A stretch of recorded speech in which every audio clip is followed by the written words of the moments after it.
Just a reminder here again, when you do your chain and sprockets, don't forget before you order your parts or go to get your new parts, your chain, your sprocket, your front and rear sprocket, you should replace those as a set, as always.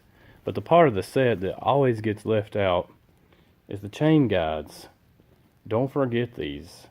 You can get your new parts, get ready to go, and then discover that this is worn out and it's eating into your swing arm, and you don't want to keep riding your bike like that. And a lot of times you may find locally your chain and your sprocket, maybe not, but these, you have to order these a lot. There's the one here, there's the one on the back, and usually there's going to be a little roller somewhere around here, maybe down there. You'll see them on your bike. Check these. Instead of waiting 3 to 5 days or whatever for your parts to come in, go ahead and inspect them ahead of time.